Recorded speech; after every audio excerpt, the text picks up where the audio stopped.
दूर कहीं एक गांव में छुटकी नाम की एक गरीब लड़की रहा करती थी। उसके बचपन में ही उसके माता पिता का देहांत हो गया था। अब इस पूरी दुनिया में छुटकी का अपना कोई नहीं था। छुटकी हर रोज सुबह सड़क पर जाकर प्लास्टिक के बोतलें इकट्ठे करती और उन सारे बोतलों को शेट्टी नाम के एक आदमी के दुकान में बेच देती और उनसे मिले पैसों से ही अपना गुजारा कर लिया करती थी। वो चाहे जितनी भी मेहनत कर लेती पर वो इतना ही कमा पाती थी जिससे एक समय का भोजन कर पाए। छुटकी का अपना छत भी नहीं था। वो उस गांव के एक बड़े से इमली के पेड़ के नीचे ही रहा करती थी।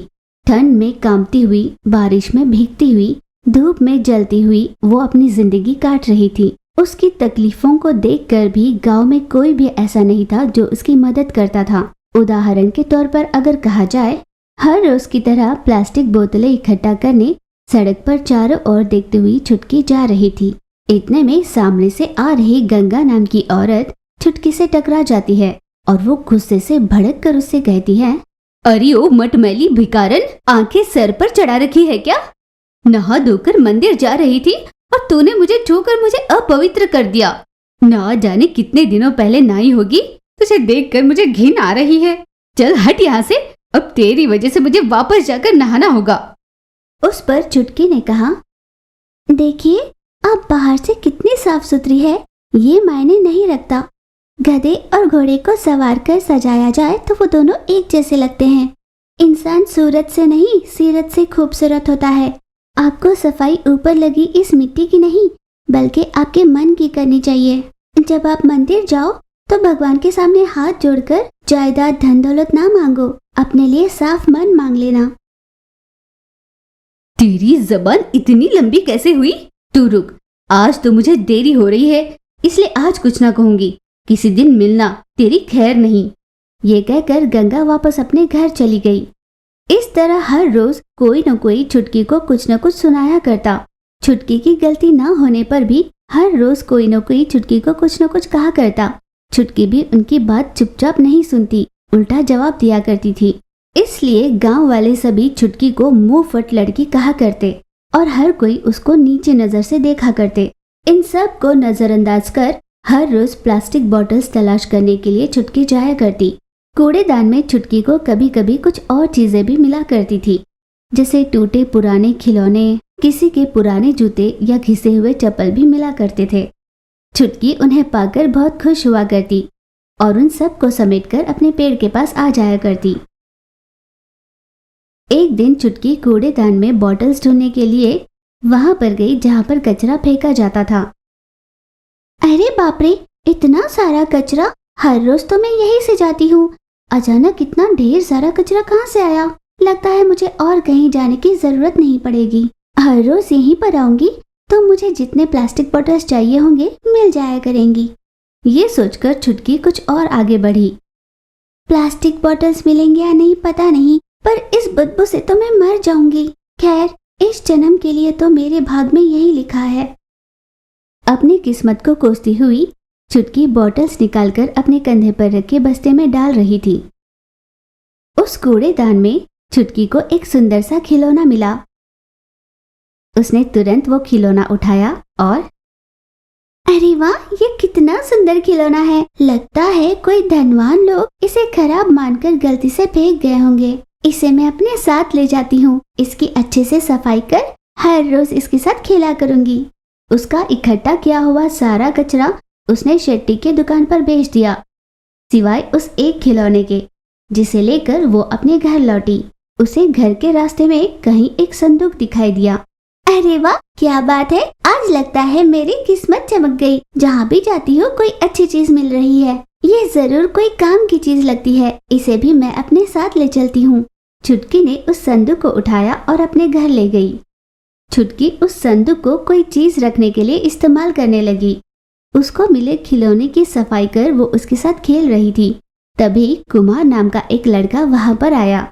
छुटकी के हाथ में उस खिलौने को देखकर कुमार गुस्से से बोला, अरे ओ लड़की, तूने मेरा खिलौना चुराया तो चोर है चोर, दे दे मेरा खिलौना।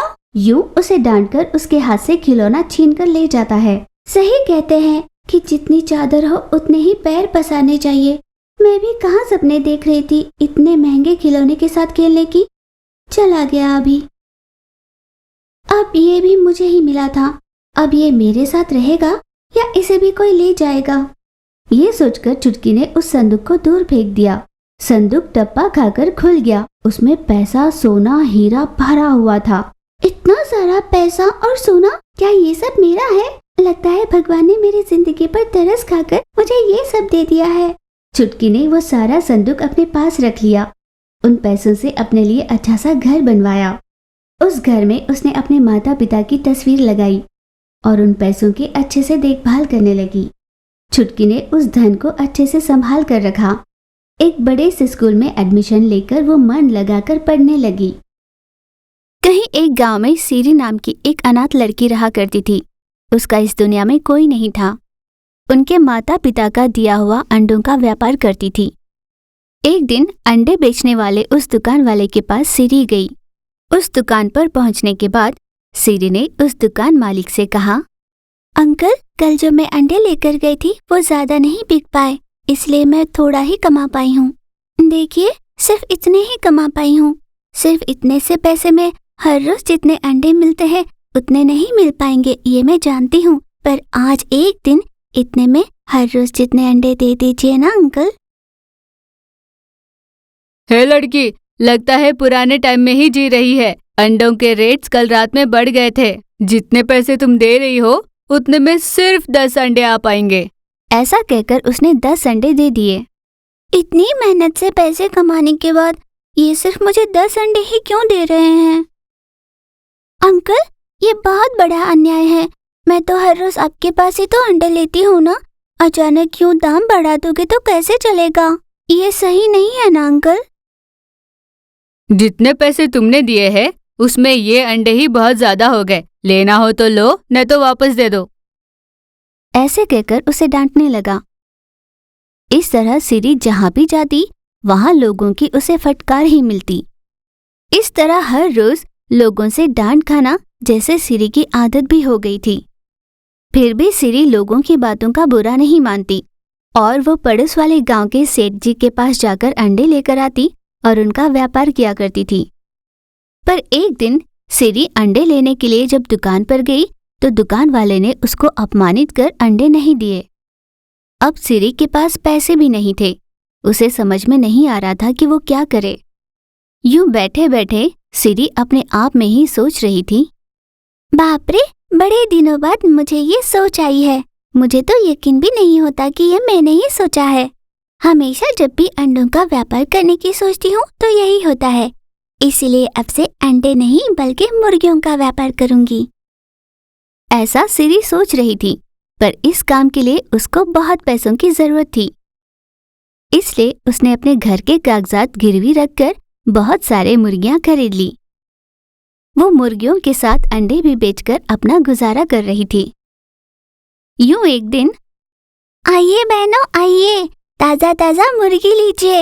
एक बड़ी मुर्गी पर 2 अंडे मुफ्त मिलेंगे और एक छोटी मुर्गी पर 1 अंडा मुफ्त। सीरी को यूं आवाज लगाते हुए सुन राम नाम का आदमी वहां पर आया। बेटा सीरी, क्यों ऐसे चिल्ला रही हो? तुम्हारे ऐसे चिल्लाने से कुछ होने वाला नहीं। इस तरह तुम्हारे चिल्लाने से भला कौन आएगा? जिसको जब आना होगा तभी आएगा। इस तरह जोर जोर से आवाज लगाने से कोई फायदा नहीं होगा। उस आदमी के ऐसा कहने पर सीरी ने कहा, अंकल, मैं इस समय ये नहीं सोच रही कि मेरे पुकारने पर कोई आएगा या नहीं आएगा। मैंने अपनी नई दुकान लगाई है। कम से कम सभी को ये पता तो होना चाहिए ना कि यहाँ पर नई दुकान लगी है, इसीलिए आवाज लगा रही हूँ। जब भी जिसको खरीदना हो उन्हें मेरी दुकान याद रहे, इसीलिए कर रही हूँ। सीरी की दूर की सोच और उसकी होशियारी से प्रभावित हुआ था राम। इस तरह सीरी का नया व्यापार अच्छे से चल रहा था। यूं कुछ दिनों के बाद अचानक सीरी का व्यापार ठप होने लगा। उसके पास रही मुर्गियां बीमारी के चलते धीरे धीरे एक एक कर मरने लगे। सीरी की समझ में नहीं आ रहा था कि वो क्या करे। सीरी ने पशुओं के डॉक्टर को बुलवाया, पर उनकी समझ में भी नहीं आया कि मुर्गियों को बीमारी क्यों हो रही थी। इस तरह सीरी के आंखों के सामने एक एक कर सारी मुर्गियां मरने लगी। सिरी को ये देखकर बहुत दुख हो रहा था। अंत में सिरी के पास एक ही मुर्गी बची थी। सिरी ने उसके पास जाकर पूछा, मेरे पास रही सारी मुर्गियों में तुम अकेली बची हो, पर ये सब क्यों हुआ मेरी समझ में नहीं आ रहा। तुम अकेली बच गई हो ये सोचकर मैं खुश हूँ, या 1-2 दिन में तुम भी चली जाओगी ये सोचकर दुखी हूँ, समझ में नहीं आता। इस व्यापार को शुरू करने के लिए मैंने अपने घर को भी गिरवी रखा था और ये व्यापार शुरू किया। अब मुझे समझ नहीं आ रहा कि मेरे क्या हालत होंगे। यूं सिरी बहुत दुखी होकर कह रही थी। सिरी की बातें सुन उस मुर्गी ने कहा, तुम जैसे समझ रही हो मैं कोई साधारण मुर्गी नहीं हूँ, मैं एक जादुई मुर्गी हूँ। ऐसा कहकर वो अचानक विशाल मुर्गी में बदल गई। मैं एक जादुई मुर्गी हूँ, तुम्हारी हर तरह से मदद कर सकती हूँ। तुम्हें मुर्गियों के व्यापार में अच्छी प्रवीणता है ना, मैं तुम्हें बहुत सारे मुर्गियाँ दूंगी। ऐसा कहकर जादुई मुर्गी ने अपने पूंछ से कुछ मुर्गियाँ निकाली। इस तरह जादुई मुर्गी के दिए हुए मुर्गियों को बेचकर सिरी अपना जीवन यापन कर रही थी। विशाल जादुई मुर्गी का यूं मुर्गियां देना और सिरी का उन्हें बाजार में बेचना दिनचर्या बन गया था। इस तरह बहुत कम समय में सिरी ने बहुत सारे पैसे कमा लिए और गिरवी रखा अपना घर भी पैसे देकर छुड़ा लिए। इस तरह जादुई मुर्गी के मदद से सिरी अब बहुत खुशी से रहने लगी।